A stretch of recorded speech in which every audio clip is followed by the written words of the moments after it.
Okay, I'm going to give you a few tips on working the Samson Fat Minnow. This is the original basic Fat Minnow that comes in white. Now, this one here, you can see they've got 3D eyes there, and this is a 130 gram version. It comes with a really strong treble hook, but we've got them all the way down to 30 grams for if you're targeting smaller species. And we do have some special editions in gold. It's a gold foil one, and this one is a blue and silver foil. But the basic model is the white there, and they come with skin swaps if you want to change the colour that way. Now, these lures are long casting surface sinking lures. So what that basically means is obviously they cast a long distance and they're designed to be worked across the surface at various speeds, but they will sink if you don't retrieve them. So as you can see in the design, it's got pretty sharp edges and a chiseled front. It's ideal for rough conditions or in situations when you really want to make a splash in the water. You might be targeting things like jacks or GTs that are deeper down, and you want to create a really good disturbance and try and bring those fish up to the surface, and the Fat Minnow is ideal for that situation. So one of the real advantages to this lure is the fact that, like I said, it makes a good disturbance, but it's also very easy on the arm. You can literally retrieve this for hours, making a good splash, and it's not going to tire you out like it would, say, with a popper, which is, you know, under quite some pressure when you're pulling it through the water. It's also good in rough or windy conditions, as it casts really well in the wind, and it's going to create more disturbance on the surface of the water, which you might need in rougher conditions. Now, they're suitable for a wide variety of fish, obviously depending on the size. These small 30 grams obviously for smaller species. We've had everything from bass, jacks, GTs, leerfish. I've even had striper from the beaches on them when I've been using them in the surf. So yeah, they're really going to be suitable for a wide variety of fish, depending on the conditions you're fishing. And again, when you're working these lures, which we're going to talk about in a minute, it's a real advantage to have a rod that's got a fairly stiff rod tip so that you can work the lures very easily. I mean, you don't actually have to do a lot to work the Fat Minnow, but what I find is if you've got a very soft tip, it really can like deaden the feel to it and just make it a lot harder work if you want to put some action into the lure. So the first method to retrieve this lure is very simple. It's just a basic retrieve, which means you cast the lure out, turn the bail arm over when it hits the water, especially in shallow water, and just retrieve it back at a medium or fast speed, depending on what you're targeting and the conditions. Now, you can keep the rod tip up, which is a really good method.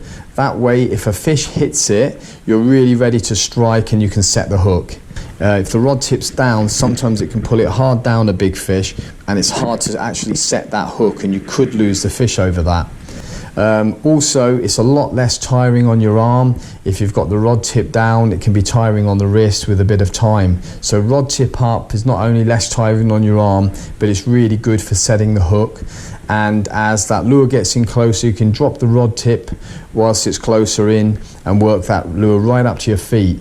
You can work the lure all the way in with the rod tip down or the rod tip somewhere in between. That's up to you, but I would say it's just a lot easier with the rod tip up, especially when it's out at some distance.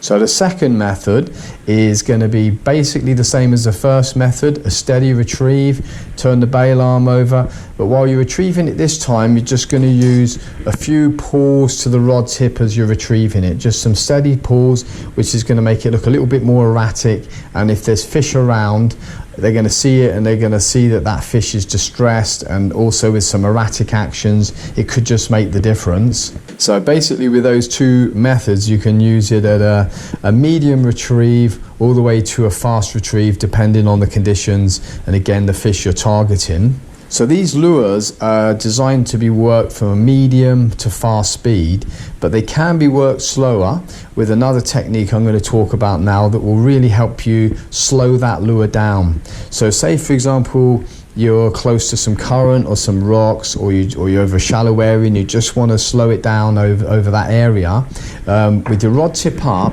and very small taps of the rod tip, actually almost shaking the rod tip, just little taps like that, you'll get that lure swimming from side to side, which is going to increase that buoyancy, so you can really slow it down, because you can keep it in that strike zone just a little bit longer if you need to. Some situations on open water, you might be better off with a fast retrieve, depending on what you're targeting.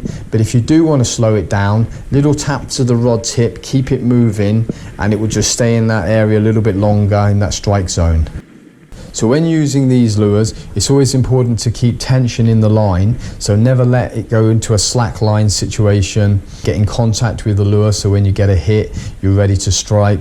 And also, if a wave hits it when you're in, say, some swell, it's important to wind up that slack as soon as you can, and again get contact with the lure. Because if you lose contact with the lure, obviously it's not a good thing. It could get snagged. As I said, it's a very simple lure to work. It can be as simple as cast it out, retrieve it in, or you can do, as I mentioned, a few other things. But what is a good idea is to try different things depending on the day. So if one retrieval is not working, try a different retrieval speed and see how it works. Because sometimes just by speeding the lure up or slowing the lure down can make the difference between getting a hit or not. Well, I hope these tips helped, and if there's any questions, just leave a comment and I'll get back to you and do my best to help. Thanks for watching.